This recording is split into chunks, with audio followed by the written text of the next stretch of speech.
Hello, my dear Arthur and all my peeps. How are you on this beautiful sunny day? Today I have, there's no cover. Oh my goodness.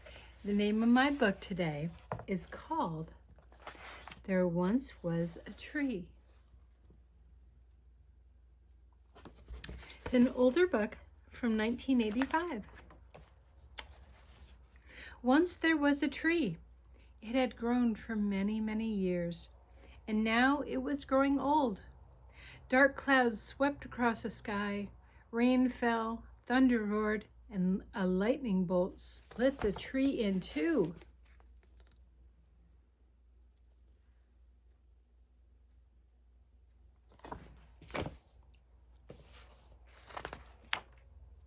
A woodsman came upon the broken tree and sawed it down so that only the stump remained.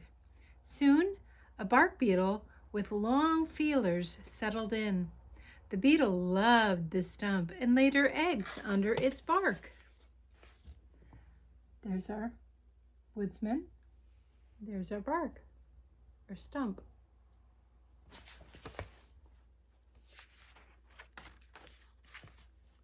The eggs hatched and tiny maggots emerged.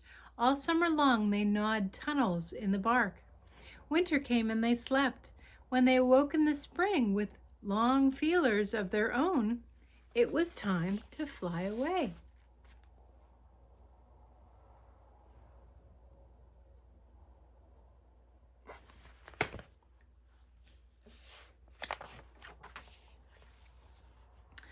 But the tree stump was not deserted for long.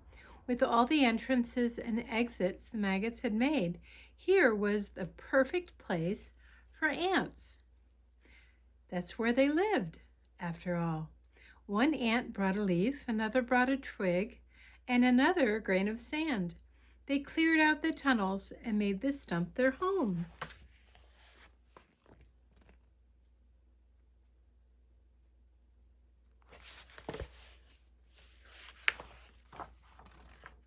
A bear approached the tree stump, sniffed at it, and sharpened her claws on the bark.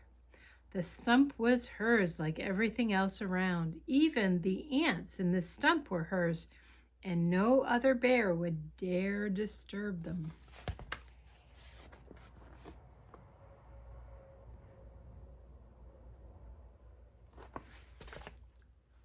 She's a pretty bear. A titmouse flew down and landed on the stump. She spotted an ant dragging a caterpillar and pecked at it. Now the caterpillar was hers. The ant were hers too, so was the tree stump. No other birds would come near.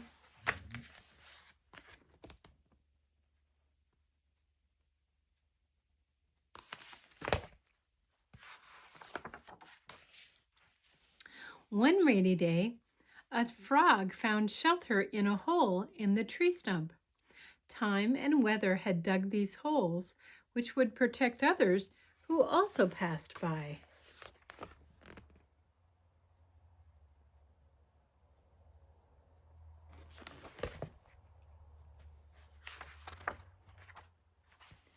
The warm sun dried the tree stump, and soon a new occupant had moved in. An earwig. Liking nothing better than the shade, he crept under the bark to sleep. And the earwig, if you look close, is up on the very top. See him up there?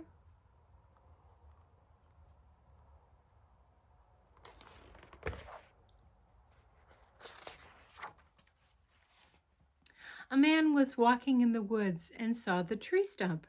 He sat down on it to rest, and now the tree stump was his. It's a good thing to rest on. The man thought he owned the forest and the earth, so why not the tree stump?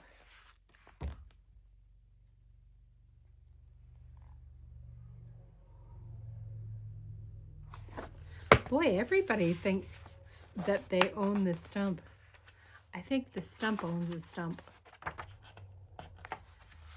But who really owns the stump? The bark beetle that gnaws tunnels inside it, the ants that travel through the tunnels, the earwig that sleeps under its bark, or the bear that uses its claws to sharpen? Does it belong to the titmouse that flies down upon it, the frog that finds shelter in one of its holes, or the man who believes he owns the forest?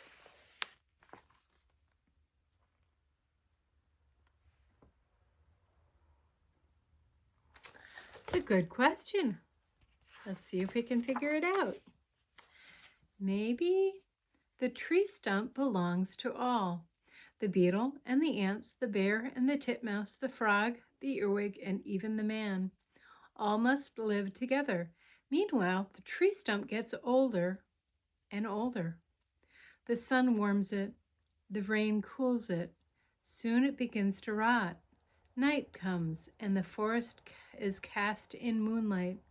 What remains of the tree stump glows in the dark.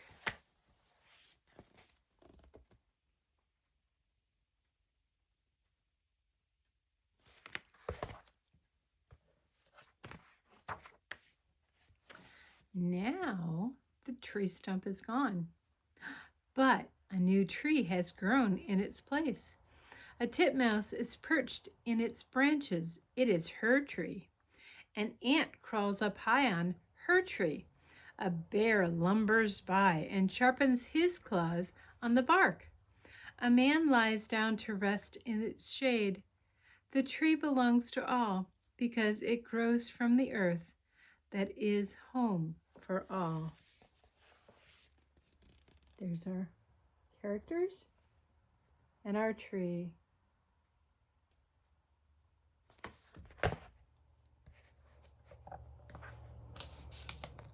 And that is the end of our story.